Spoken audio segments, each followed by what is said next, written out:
Ever wonder how you check every box and still feel empty inside? Welcome to Rewiring Health, the space for the woman who holds it all together on the outside while quietly losing pieces of herself on the inside. The woman who fawns to keep the peace, overachieves to feel worthy, and sacrifices her needs to avoid disappointing anyone. Here, you will learn a new way. Each episode will help you understand your nervous system, break the patterns that drain you, and rebuild a life rooted in self-respect, calm confidence, and genuine inner peace. I'm Kelly Kessler, and this is your homecoming. Let's dive in.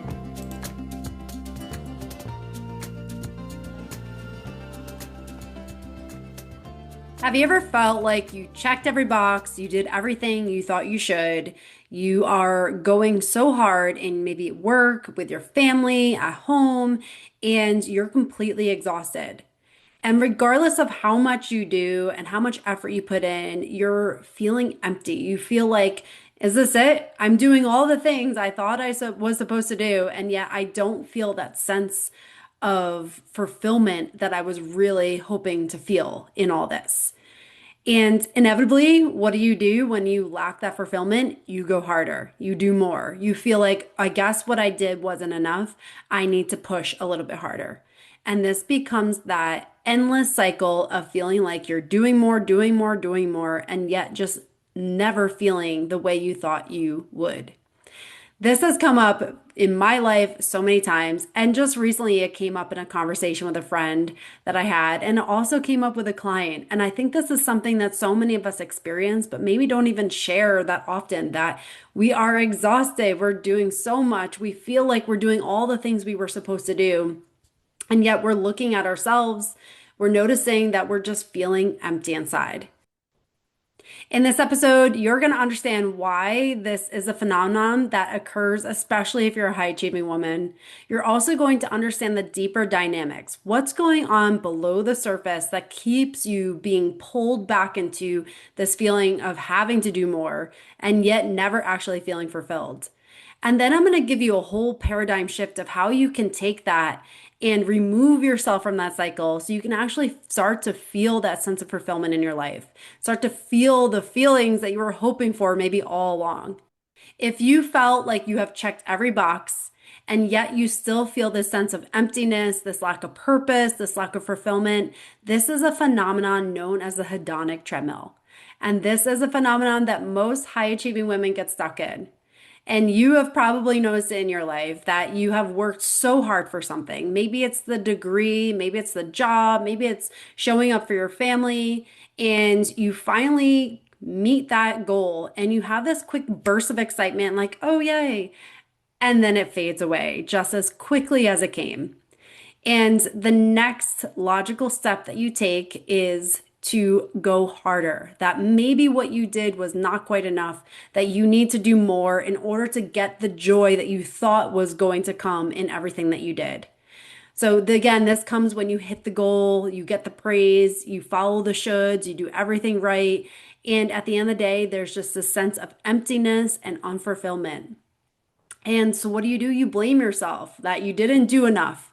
You push yourself harder. You feel like you're inadequate in so many of the areas of your life because you should have felt different, right? If you did all the things that you were supposed to, then maybe you didn't do them well enough, or maybe you didn't do them the way they were supposed to be done. And these are the things that we can tell ourselves to shame ourselves in the process, because if we don't feel the way we thought we would feel, there's clearly something wrong on the outside. And the truth of it is that is not the truth. This is just the dynamic that you have been fed. These are the belief systems that you have held on to that have continued on this process. And when you look at the world, it is fueled by productivity. It is fueled by you pushing harder, doing more, and even looking at a lot of work scenarios. They cut positions, and then what happens? You have to show up and do more for the same or less pay. There is so much benefit in society for you doing more and not ever experiencing the joy of it. And then feeling the shame of that you have to do more and continue to produce more and more and more. There's a driving force that very much affects the psychology of this. And beyond the influences of society, there are four other dynamics that may be going on here of why you feel like whatever you do, it's not enough. Number one is that you've been taught to live in your head, not your heart. You think that overthinking will allow you to feel a sense of presence, or that if you overdo, then you will finally feel like you have that freedom in your life. And you have allowed your mind to go into this problem solving of if you didn't accomplish what you thought you would and you don't feel the way you think you would, that clearly there must be more problem solving in this to do. So instead of tuning into your heart, you go right back to the head and say, okay, there must be something I'm missing. There must be more that I have to think about here. There must be something that I have to fix in order to do that, in order to feel the way I want to feel. And so this overthinking, being stuck in your mind, creates this cycle of then thinking a thought, feeling like you're inadequate, feeling the shame of it, feeling like it's never enough, and then trying to numb out those feelings by doing more and by engrossing yourself in productivity because it feels like that's the only thing that allows you to feel some sense of safety and comfortability in everything you're experiencing. But yet, this is what drives that cycle. Number two is that you may have internalized that I earn love by overgiving. These can be some belief systems that you've developed maybe as a child that when you showed up and you got the A, that when you helped your parent or caregiver, you were recognized, you were praised for what you did, not necessarily maybe who you were. And you start to learn that over giving and showing up and productivity is the way that you are loved. So you feel like you have to continue to do that. Because if you were to take your foot off the gas, you may feel this sense of laziness that you are now inadequate. And then there goes that safety out the door because you were taught that productivity means safety, means love. And so you do not set boundaries because they may feel too risky. You don't say no because this is how you've shown your worth in the world, that you are the one who shows up. This is the identity that you have created around yourself based on belief systems. And so that dynamic keeps you stuck in this cycle of giving, doing, and producing. Number three is that your nervous system has been wired for pressure instead of peace. The nervous system's primary job is survival and keeping you safe. And so when it is wired in a way that keeps you producing, that keeps you busy, keeps you working hard, that is what it has known. And so the nervous system will continue to go back to what's most familiar, not necessarily what you want, but what's most familiar. And so if you are someone who is overworking, overgiving, there is a sense of certainty with that, in that it's predictable. When you overwork, you know the cycle. You know that you're going to push yourself, maybe rely on willpower, set yourself up, achieve all the things. You'll get to the point probably where you hit that burnout or that complete dysregulation. You'll have to pick yourself up by the bootstraps and you'll get back on the horse and do all the things you're used to. You know it because you've probably been through that cycle. I know I lived like that for a long time, and it's still a cycle I'm working on because it will rear its head, especially in moments of stress. But that cycle that you know all too well is predictable. And so, therefore, your nervous system deems it as safe. So, your nervous system, again, that's wired for survival, will continue the same patterns because it is predictable and it is efficient. And to change that and prioritize peace is too much of a shift. It feels too inefficient, and therefore that is something that is not prioritized. So your nervous system will continue on the same patterns regardless of whether they are what you desire or not. And number four is that you confuse being exhausted with being responsible. So you have learned that putting others' needs before your own, making sure that everything is okay outside of you, and looking to the outside world for that external validation that you are doing enough is what you have learned to feel like you have that sense of safety and identity in the world.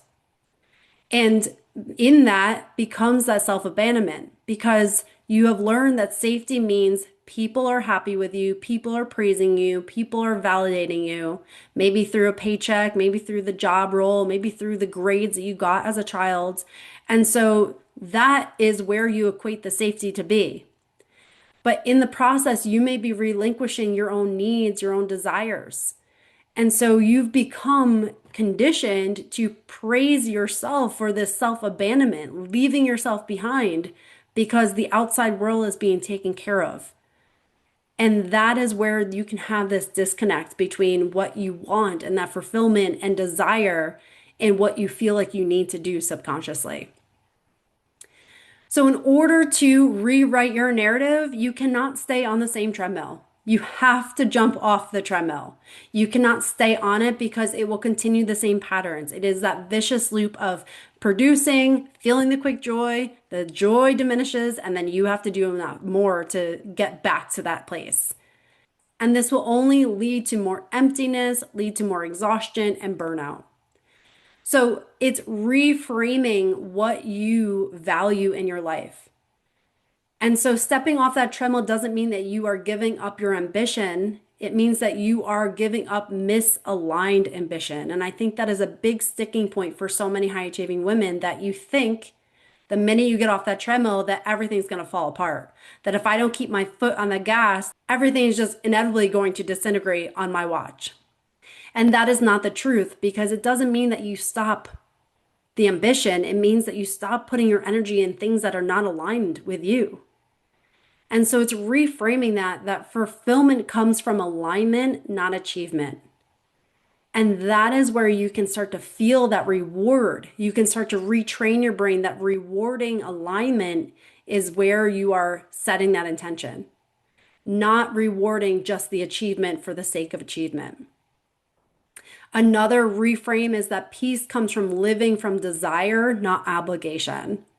This is the trap of the shoulds that I should go to that meeting. I should go to that party I don't really want to. I should buy that even though I don't really want to spend money there. Think of how many times you say I should. And that should is perpetuating your commitment to living out of alignment, to living in obligation. So next time you are moving through the day, think about what you want. And a way you can do that is I prefer. So you can say, I prefer this. And finish the sentence with something you genuinely prefer. And this will allow your brain to start listening to your inner voice and even asking yourself, what is it that I prefer? Do I prefer to go to that party? No, not really. Do I prefer to buy that thing that I don't really want to put money into? No, not really. This is where you can start to shift from scanning for expectations to then listening to your inner voice.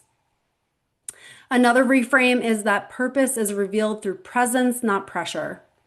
So it is not something that you chase, it's something that you access. So it's slowing down. It's coming back into tune with yourself and listening to what that little voice within you is saying. So much of the outside world screams at us, tells us what we need to be, what we need to do, all the things that we have to get done during the day. And we can easily get consumed by those voices because of how loud they are. And those voices only keep you hooked into that productivity loop. But when you take a moment to slow down, quiet yourself, and ask yourself, what is it that I need? That's when you start to reveal your purpose. That's when you start to become more present and not fall into the pressure of what everybody else demands of you. And so I want to guide you through a practice to come back home to your body, to listen to yourself, to stop the hedonic treadmill of checking all the boxes and feeling empty. So take a moment, and if you're driving, save this for later, but take a moment to place one hand on your heart and one hand on your belly. You're going to inhale for a count of 4,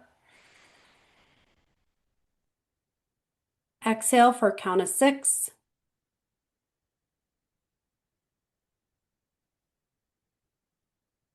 and then you're going to ask yourself, what choice feels peaceful? What choice feels pressured? So the next time that you are butting up to a decision, I want you to pause and ask yourself, what choice would feel the most peaceful for me in this moment? And what feels pressured?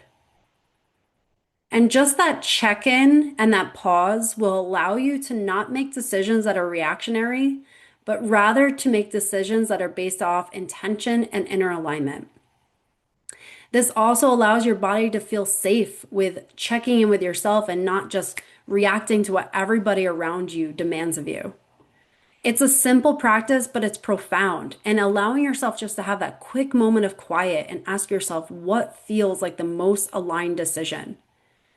That's when you can start to make these little shifts. That's when you can start to show up for yourself. That's when you can stop checking all the boxes for the sake of checking all the boxes and actually go inward and feel a sense of purpose within yourself, feel a sense of fulfillment within yourself, and check in with that version of you that is so greatly desiring more in this life. Because think about maybe the past 5 years. You have done so much in the past 5 years, but do you feel any different?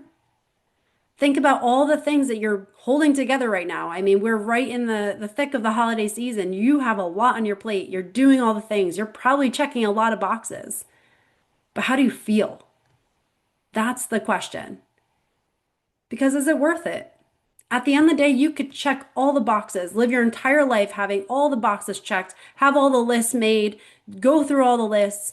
But if you don't feel like the most aligned, loving, compassionate version of yourself, is it worth it? And the truth is that, yes, we have things that we have to do. We have areas that we have to be fully functional, especially if you're raising kids or you serve a really important role in someone's life. You have to show up in certain ways. That is part of it. But you don't have to abandon yourself. You don't have to relinquish all your needs. You don't have to silence yourself in order to do that. You can allow your roles to be there and also show up for yourself in the process. And that's the important thing to do. So those check-ins are powerful because yes, you can do the list, but you want to make sure that you don't leave yourself behind in the process of doing that. And so use this check-in the next time you feel like you're reacting with an answer or a decision so that you can make sure each thing that you choose to invite into your life truly feels right for you. And if this has spoken to you, if you want guidance in coming back home to yourself, feeling anchored in your truth and a sense of freedom and fulfillment in your life, I invite you to join my course, Self-Respect Reset, where you will learn how to feel safe within your body, regulate your nervous system. You will learn how to set boundaries internally and externally without guilt. You will learn how to trust yourself again. And you will learn how to celebrate every single thing you do that is in alignment with yourself. The link is in the show notes, and this is your invitation, your gift to yourself to show up in 2026 in a whole new way, to allow every decision to feel like it's in alignment with yourself and finally feel a sense of fulfillment without the exhaustion of doing all the things. Thank you so much for joining me. Thank you for spending this time with me today. If something in this episode stirred your truth, reminded you of your worth, or helped you see your patterns with more compassion, you're already rewiring your life. Remember, you don't have to earn your place, overgive to be valued, or shrink to keep the peace. You get to honor your voice, you get to protect your energy, you get to live aligned with who you really are. If you're ready to go deeper, explore more tools, or join a community of women walking this same path, head over to drkellykessler.com. Everything you need to continue this journey is waiting for you. Until next time, take a deep breath, trust yourself, and keep choosing the version of you who feels like home.